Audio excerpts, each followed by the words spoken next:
So hello players, welcome back to another video. आज की इस वीडियो में हम बात करने वाले हैं टॉप 10 स्ट्रॉन्गेस्ट मरीन जो वन पीस यूनिवर्स में एग्जिस्ट करते हैं। देखा जो वन पीस एक बहुत बड़ा यूनिवर्स है जिसने हमें कई सारे कैरेक्टर रोल के साथ इंट्रोड्यूस कराया, जैसे कि pirates, giants, summarise and last marines. Marines हमेशा गवर्नमेंट के बैकबोन की तरह रहे हैं और मरीन्स का एक बहुत अहम रोल है वन पीस यूनिवर्स में। और जिसने भी वन पीस देखा होगा, आई मीन सब ने, उन्हें इस बात का अंदाजा होगा। और मरीन फोर्ड आर्क एक बहुत बड़ा एग्जाम्पल है। तो गाइस, मैं हूं एनवी। चलिए इस वीडियो को शुरू करते हैं। Let's begin.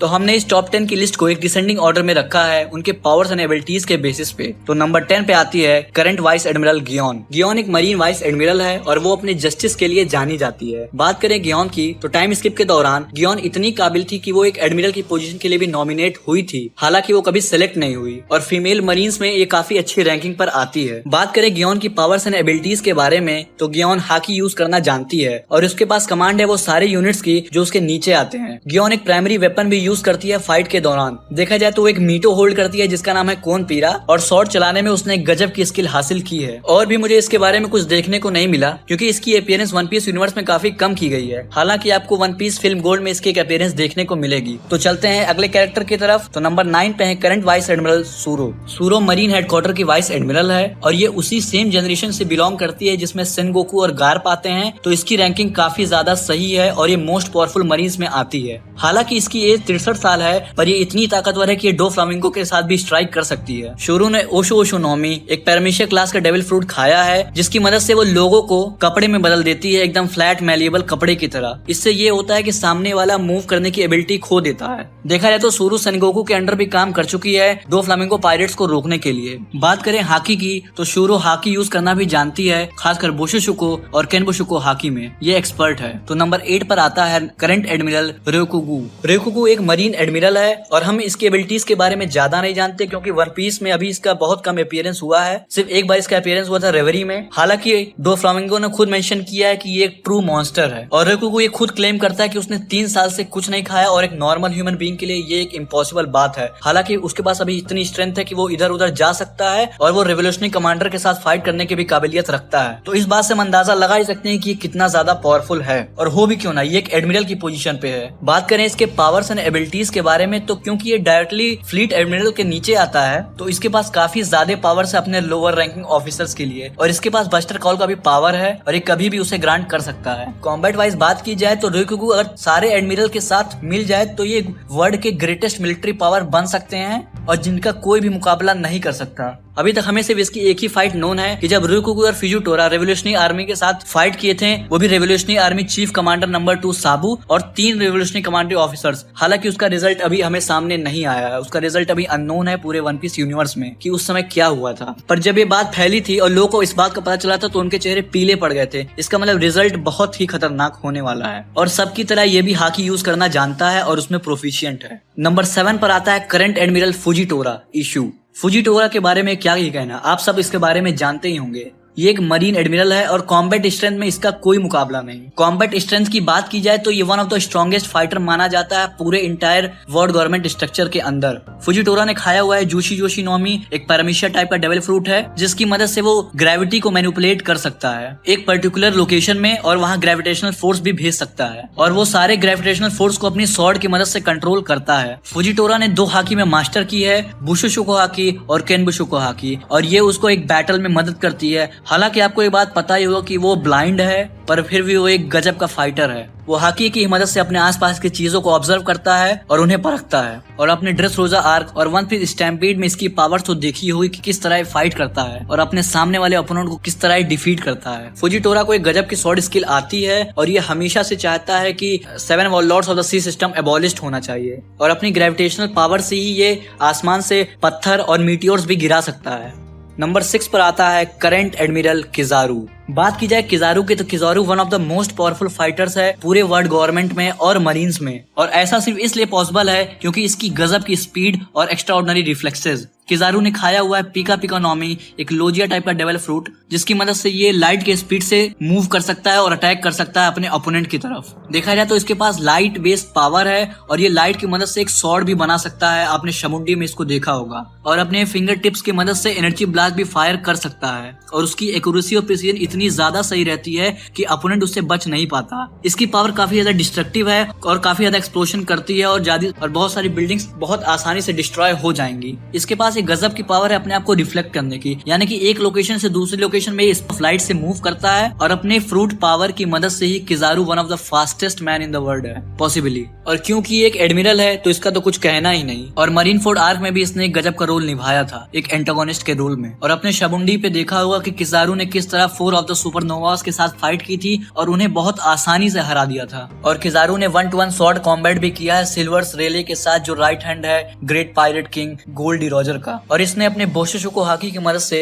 व्हाइट बेड के शॉकवे को आराम से निगलेक्ट कर दिया था। चलते हैं अगले मरीन्स की तरफ, तो वो है फॉर्मर एडमिरल आओकीजी कुजान। कुजान एक फॉर्मर मरीन एडमिरल था टाइम स्किप के दौरान। टाइम स्किप के बाद सेनगोकू ने इसको नॉमिनेट किया था फ्लीट एडमिरल के पोजीशन के लिए, पर क्योंकि उसके बाद एक फाइट हुई थी साकाजुकी और कुजान के बीच में जो लगभग 10 दिन चली थी, जिसमें कुजान हार गया था और इसने मरीन्स छोड़ दिया और ब्लैक बीयर्ड्स पायरेट के साथ कंबाइन हो गया। कुजान ने डेविल फ्रूट खाया है ही नोमी, एक लोजिया टाइप का डेविल फ्रूट है जिसकी मदद से ये बर्फ को कंट्रोल क्रिएट कर सकता है। वो अपने आइस पावर के मदद से एनिमीज को इमोबिलाइज कर देगा, उनकी बॉडी को फ्रीज कर सकता है खाली उनको छू के। बात की जाए इसके डेविल फ्रूट पावर की, तो इसकी डेविल फ्रूट पावर इतनी ज्यादा है और इसका अंदाजा हम इसी से लगा सकते हैं क्योंकि इसकी और अकाइनो की जो फाइट हुई थी वो लगभग 10 दिन चली थी, जिसने पंख हेजार्ड का पूरा वेदर ही बदल दिया। पूरा एक साइड पूरा का पूरा वेस्टलैंड हो गया था। आओकीजी कुजान मरीन्स के लिए एक बहुत ही बड़ा एसेट था, पर क्योंकि वो छोड़ दिया तो इससे मरीन्स को थोड़ा बहुत निगेटिव इम्पैक्ट पड़ा। हालांकि इसने ब्लैक बीयर्ड्स पायरेट ज्वाइन कर लिया है, तो ब्लैक बीयर्ड्स पायरेट को एक गजब की इनॉर्मस पावर मिल चुकी है वन पीस यूनिवर्स में, जो मेरे ख्याल से आगे काफी ज्यादा काम देगी। चलते हैं अगले मेंबर की तरफ, तो नंबर 4 पर है कॉन्ग। ये basically current world government commander in chief है और ये रह चुका है फॉर्मर फ्लीट एडमिरल। बेसिकली ये दो टाइटल्स होल्ड करता है। ये एक फ्लीट एडमिरल रह चुका है बैटल ऑफ एडवॉर के टाइम और गोल्ड डिजोर एक्सक्यूशन के टाइम, जो लगभग 24 साल पहले हुई थी। बात की जाए इसकी बॉडी टाइप की, तो इसके मसल्स काफी ज्यादा हैं, जिसकी वजह से इसकी रैंकिंग मरीन्स में काफी सही है। आप इसकी बॉडी पर देखें काफी ज्यादा स्कैर्स हैं जो इसको फाइट के दौरान मिले हुए हैं। इसको भी one of the strongest marine कहा जाता है, हालांकि इसकी पावर्स अभी तक वन पीस यूनिवर्स में रिवील नहीं की गए हैं। आप इसी से अंदाजा लगा लें कि इसके पास दो टाइटल्स हैं, फॉर्मर फ्लीट एडमिरल और वर्ल्ड गवर्नमेंट का कमांडर इन चीफ, तो मेरे ख्याल से इसकी पावर्स काफी ज्यादा होंगी।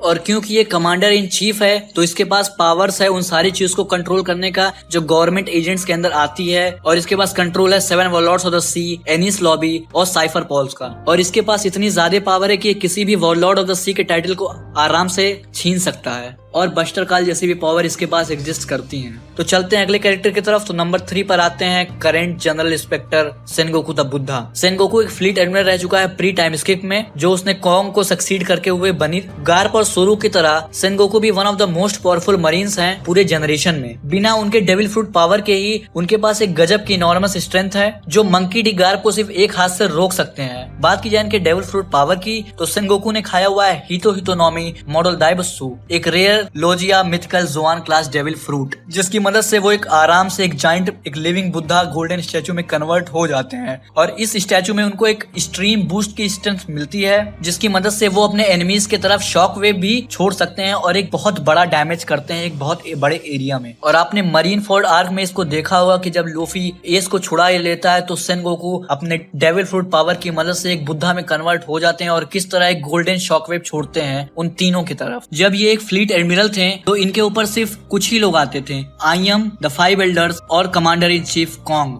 तो आप खुद सोचिए कि इनका कितना बड़ा रोल था पूरे वन पीस यूनिवर्स में। हालांकि टाइम स्किप के बाद ये रिजाइन हो गए अपने फ्लीट एडमिरल की पोजीशन से और वो पोजीशन अब होल्ड करता है अकाइनो साकाजुकी। और गोल्ड इरोजर ने खुद ये मेंशन किया था कि 2 ही मरीन्स ऐसे हैं जो मेरे काबिल हैं और काफी ज्यादा इनॉर्मस स्ट्रेंथ रखते हैं, एक गार्प और एक सेनगोकू। चलते हैं अगले मेंबर की तरफ, तो वो कोई और नहीं बल्कि करंट फ्लीट एडमिरल अकाइनो साकाजुकी है। देखा जाए तो अकाइनो करंट फ्लीट एडमिरल की पोजीशन को होल्ड करता है। अकाइनो के पास एक गजब की ट्रेमेंडस स्ट्रेंथ पावर है और एक सुपर ह्यूमन ड्यूरेबिलिटी के साथ ये एग्जिस्ट करता है पूरे वन पीस यूनिवर्स में। इसने खाया हुआ है मागो मागो नोमी, एक लोजिया क्लास का डेविल फ्रूट है जिसकी मदद से वो अपने बॉडी को एक मैग्मा में कन्वर्ट कर लेता है और उन्हें मैनिपुलेट भी कर सकता है। और इसकी डेविल फ्रूट की पावर इतने ज्यादा है कि उसके सामने एस की डेविल फ्रूट की पावर भी नहीं टिक पाई, जिसकी वजह से इसने एस को मरीन फोर्ड आर्क में मार दिया था। और अकॉर्डिंग टू ओडा, अकाइनो का जो डेविल फ्रूट पावर है वो पूरे डेविल फ्रूट पावर में सबसे ज्यादा ऑफेंसिव पावर रखता है। टाइम स्किप के दौरान